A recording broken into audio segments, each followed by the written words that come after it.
Welcome to my channel, Book Chat and Reviews. My name is Neha, and today I'm going to do the review of the book, The Fifth Season by J.K. Jemisin.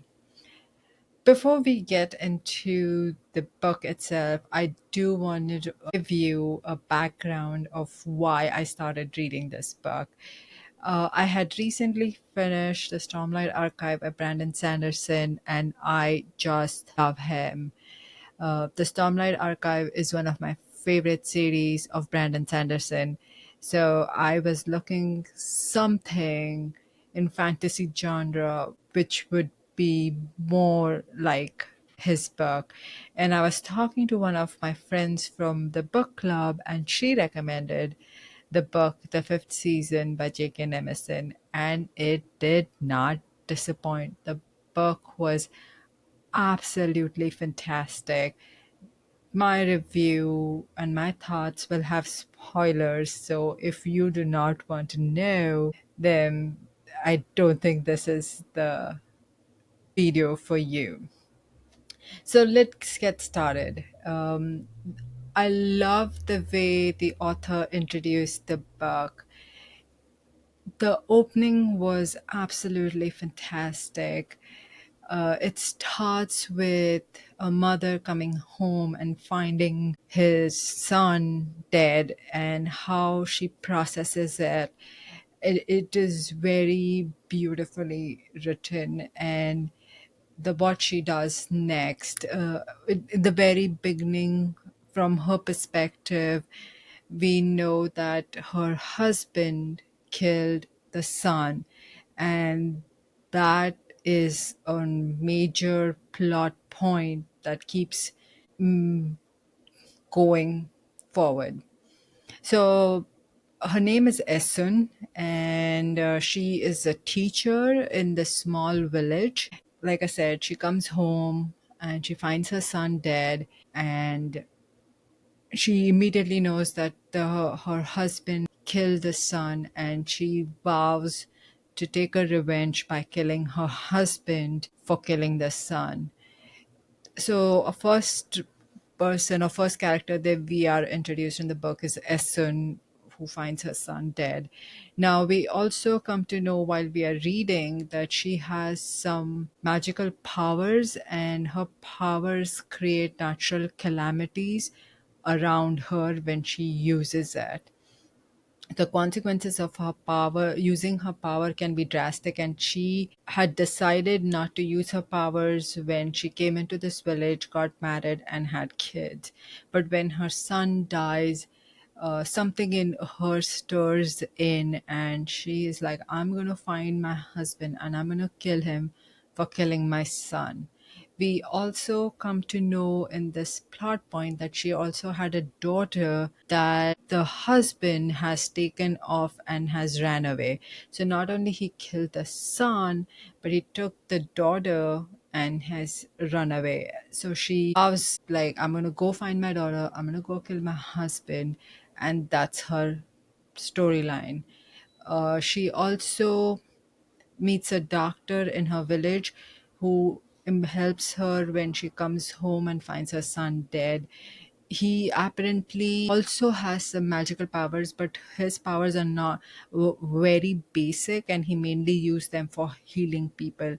And he was the only one who knew that Essen had these powers similar to his, but her powers were far elevated than his, and his name is Lirin. Now, the doctor will come back into the story in later on. So, the author starts with the story of Esun, who finds her son dead when she comes home. Then, as we move along, we get a second character story, which is Damaya. Damaya is a very young girl, I would say around age of 12 or 10, 12, I would say. And her parents have locked her in a barn. And the reason they have locked her in barn because they see that she has these magical powers inside her. And generally having magical powers means is a good thing, but the parents are scared that because the kid does not know how to control her powers, she is going to create disasters around herself, killing people around herself. So her parents decide to lock her in the barn, and they go ahead and call a person from a fulcrum. There is a city called Fulcrum where they have a university for these people who have this magical powers, and they train them from the young age so that they can control their powers. Another thing we learn is their powers are based on their emotions. So they really need to learn how to control these powers from young age, or it will create consequences beyond their control. So the parents call a guardian from this Fulcrum University or Fulcrum place where these people with magical powers are trained. A guardian comes and takes the Maya away, and the parents don't even look at her. She feels like the parents have abandoned her, and she makes her journey with her guardian to Fulcrum. That's the second storyline that the author introduces about Demaya and Guardian going to Fulcrum. And in this journey, Demaya feels close to her guardian.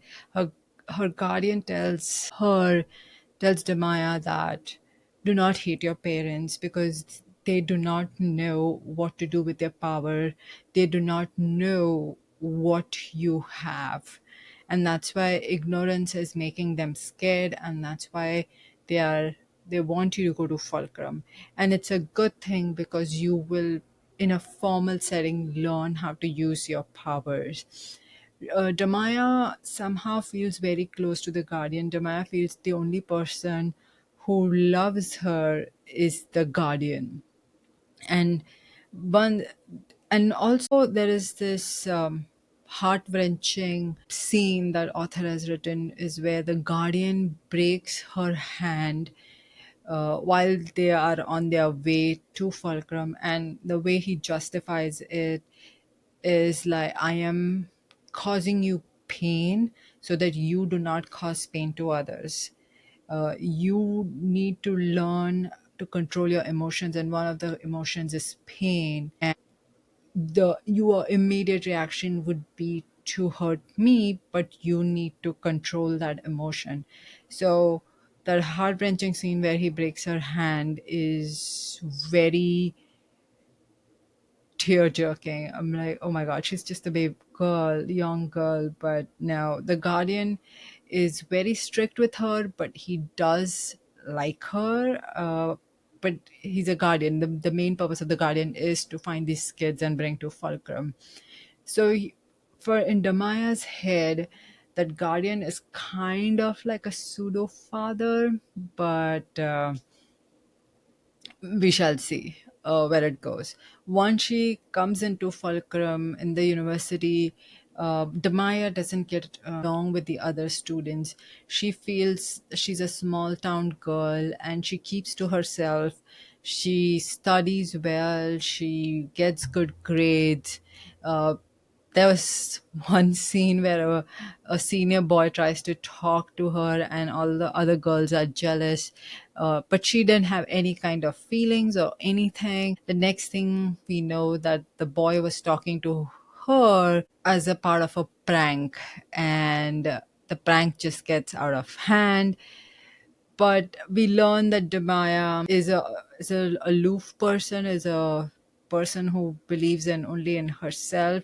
And from a very young age, we learn that Demaya wants to be a guardian. So that's why she just pours herself into books and trying to work towards getting her levels to become a guardian. One thing we also learn is there are 10 levels in this university that you can achieve, and every level you get a ring that you can have. Now, that's our second storyline with Demaya. She is going to work towards being a guardian, and she's going to study there. She is lonely. She doesn't have any friends at all. And if any, the guardian is the only person she has this as a parental figure that she looks up to. We do have a small storyline with Demaya in Fulcrum where she comes across this girl who is impersonating to be a senior, and she's trying to find a room without any doors. And Maya was just walking back to her dorm, and she ends up seeing this girl. They end up talking. Now, Demaya is the strict follower of rules. She believes in rules. So she's like, no, I'm not going to help you. But then at the same time, she's a young girl, gets excited about it. And I'm like, okay. And she does go try to help the girl. They finally find the room. Uh, she doesn't know who this girl is, who is impersonating, and she keeps asking, who are you? And she does give her name, but she doesn't tell the whole truth. She just says that this is for research. So Damaya is like, okay, I can help with that. Now that's they finally find the room, and when they find the room, there is kind of a darkness in the room that speaks to Damaya, but she never tells anybody that what the darkness spoke to her. Uh, it seems like they do get into trouble. Guardians come and save them. Guardians ask Maya, "Did you hear anything?" And she says, "No." The Guardian was worried that with breaking this rule, she may not be able to take her level 1 examinations to get her ring because of breaking the rules. So he tells her, I need you to take your exam right away so that if and any time this comes out, it doesn't impact you. So she does that. She takes her exams and she has completed her exam. She's got her level 1, she's got her ring 1. That's the plot 2 storyline. Our first was Esun, a mother finding her dead son. Second is Demaya, the girl with the magical powers who comes to this Fulcrum University and is learning and trying to get all her 10 level rings, and she wants to become a guardian. And then we start the third storyline, which is the strangest storyline ever. This storyline has character called Cyanide, and Cyanide is someone who has her 4 rings already and she's working on ring 5. She was asked to go have sex with a guy who has 10 rings so that she can bear children. Now, here we come to know she's also in Fulcrum, and here we come to know that Fulcrum is trying to do is trying to have kids with the magical powers. So, a man and a woman, a man with more rings than the woman, consummate, have a baby, and this baby is inherently is going to have magical powers. They know about it, and the baby is trained from day one with his magical powers. The baby does not reside with the the parents. The baby is immediately taken away, and they are trained from very young age, and we also learn how these babies are used. Now we also learn that in this Fulcrum University there is only one man or boy or man child or whatever you would like to say, a one man who has 10 rings. And so lot of women have are required or requested to have sex with him, to have kids with him, so that they know that his son is definitely going to have power. So do the women, and they can use these kids. Now, the guy's name is Alabaster. He is very very nonchalant. He so when Cyanide comes to Alabaster to have sex, to have a baby, he is not interested, and neither is she. She has to do it. She has no option. She cannot refuse to not do it because part of getting her fifth ring is to work under Alabaster and have a kid with him to give it to Fulcrum. Now, the relationship between Alabaster and Cyanide is not romantic at all. They bicker like an old couple, but they are friends who are having sex, but they don't like each other. He knows that it is his responsibility to give or to put a seed in her for her to have a baby, and she knows that she has to do this in order to progress in her levels for getting her rings. So I love the banter between Alabaster and Cyanide.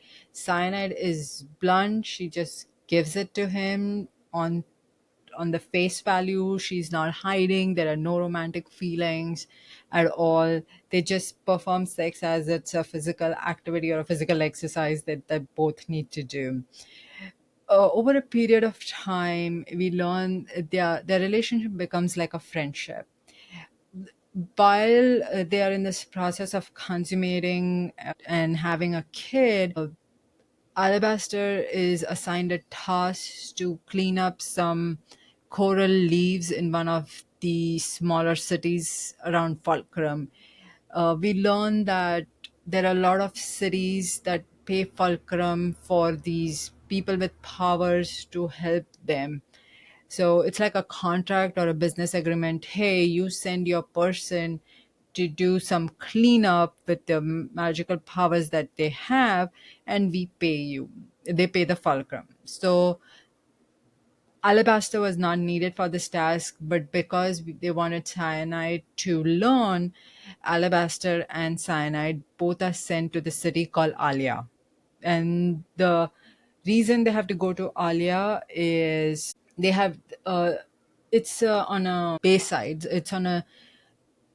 It's a seashore, or the city of Alia is on the seashore, and they use that for the shipping. And because there are certain coral leaves that have, I would say, are stopping their shipping lanes, or it's not allowing them to do their shipping lanes. It's impacting their trade. So hence, they decide to they want somebody to come and clean all the coral trash that is accumulated, and something that they are not able to do by themselves. So Alabaster and Cyanide decide to go to Alia. Now, one thing we learn while they're traveling to Alia is Alabaster can tap into Cyanide's powers. And she had no idea that he could do that. An incident happens where he chooses to tap into her powers, and she is taken aback that something like that can be done, where one person can tap into other person's powers. Like I said, Alabaster had 10 rings, so he's at the highest level he can be. Also, we learn in this journey is the politics inside the fulcrum. Now, Cyanide is a follower of rules, and Cyanide just takes everything at the face value. However, Alabaster has been in Fulcrum for a long time, and he knows what kind of politics Fulcrum plays and how he plays them along with them. This is when one of the conversation Cyanide and Alabaster have is, how many kids do you have? And he's like, I think I have at least 12 kids, but I have never seen any one of them. But he can sense if the kid is nearby because of their attachment or whatever inherent powers that the kids have. We also learn that the fulcrum uses these kids as nodes where they can communicate through his kids. So they use his kids as a communication tool in the city. So the kids are put in these small cities if need be. And if and when the kid is not required anymore, or if the city is destroyed, the kids are destroyed with them. And That's why Alabaster does not want to have kids, but he doesn't have a choice. Like I said, it's a part of the politics that he has to play. That's when we learn that he lets Fulcrum dictate things so that he can have the freedom to do things what he wants to do. uh, Again, Cyanide is very surprised what's going to happen, and she's very scared what would happen to the child that she's trying to have with Alabaster. So it's very scary thing once Cyanide learns what may happen to their kid whenever she has them. Now, we also, once they go to Alia, we learn that Alabaster actually likes men more than women. But when he tried to pursue a relationship with a man, his guardian ended up killing the men he used to love. So he toned it back. He doesn't do that much anymore because he doesn't want to be responsible for somebody else's death. And that's when Cyanide also learns why Alabaster is not into the sexual relationship or at all. And Cyanide is more than happy because she's not into Alabaster at all. Now, in Alia, Alabaster ends up having food poisoning. So Cyanide single handedly has to try to clean up the coral reef, which she does. Not only that, she uncovers that there is an underlying obelisk kind of a creature, or obelisk kind of a gemstone, that is causing these coral leaves. And what she's doing is she's just cleaning the upper coral leaves trash, but the underlying problem will still be there. So she tries to destroy the obelisk, but she's not successful, and it causes a lot of ramifications to the extent that Alabaster, once Alabaster gets well, he realizes what Cyanide has done, and he's like, we need to run because Fulcrum is going to bury her at least for what she had done, because she did something without Alabaster's approval. So they end up running away to an island where they cannot be tracked. Now, the fun part here is guardians can always track their student. We don't know what happened to Alabaster's guardian. They never talk about that.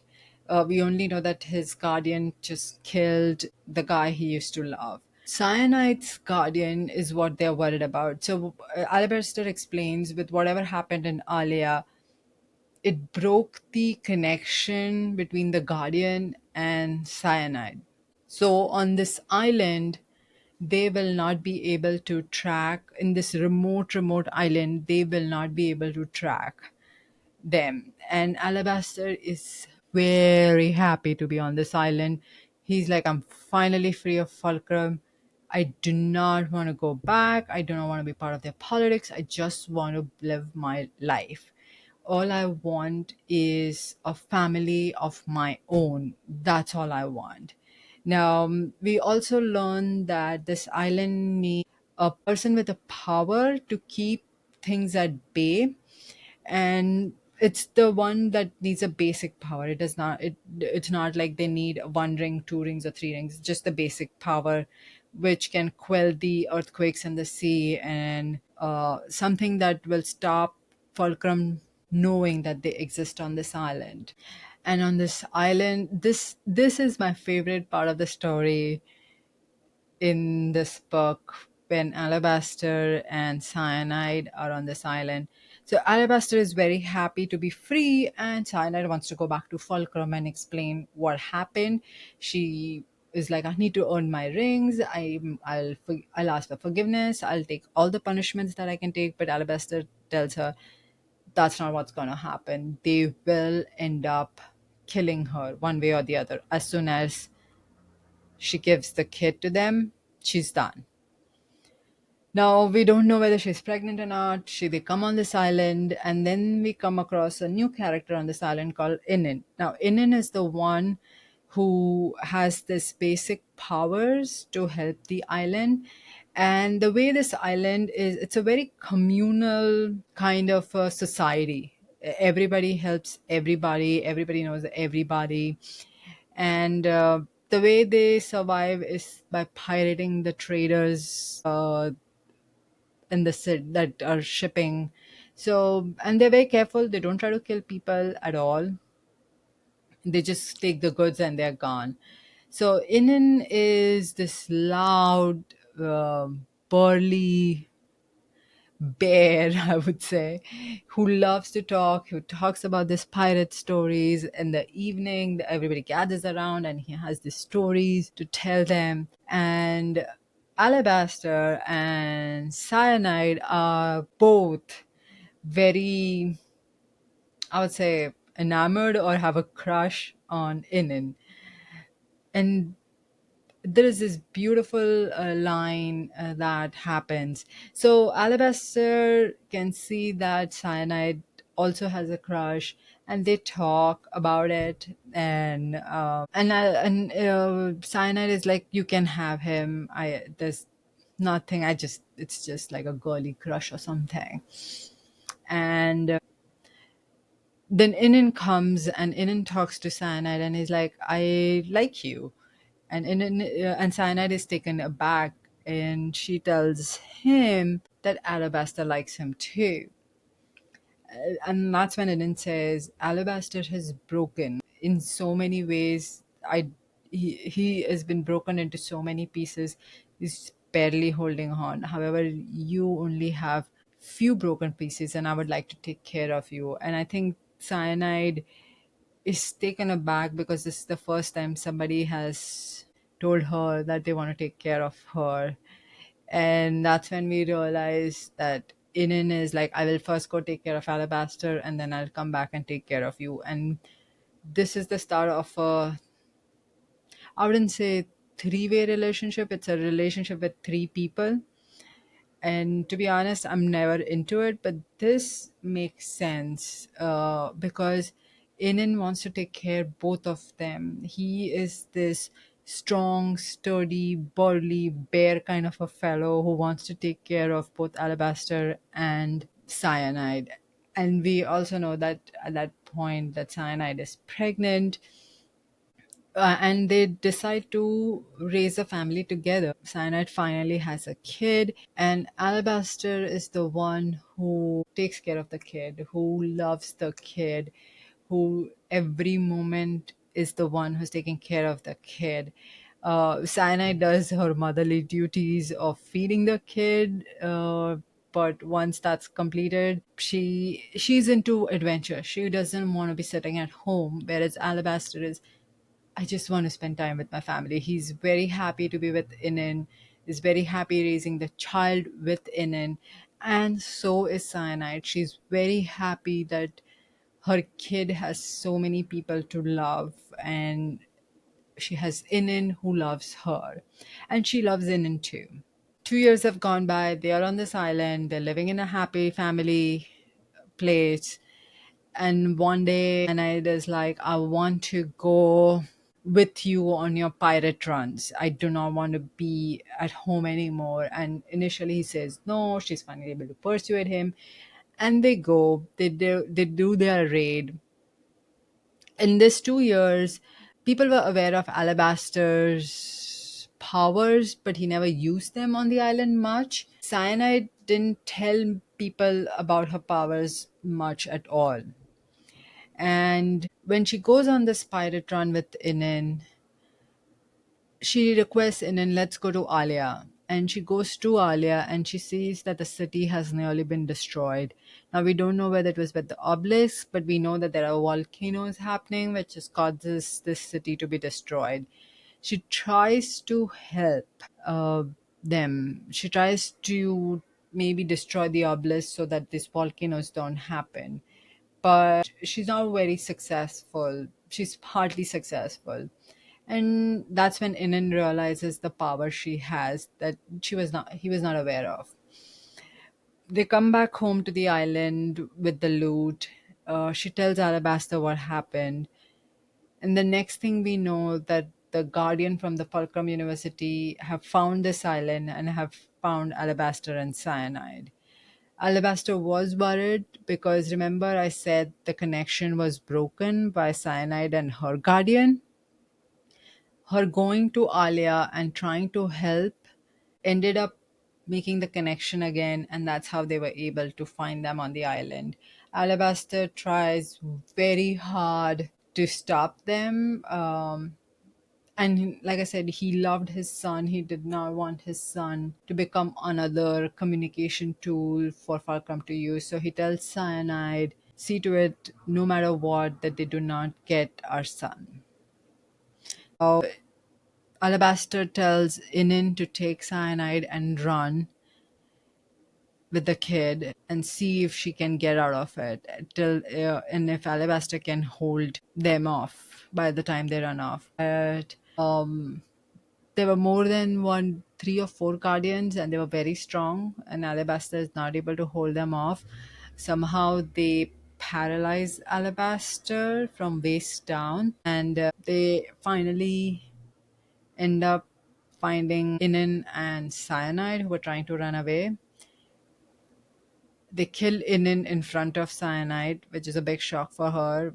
And they ask her to give the kid, and she does not.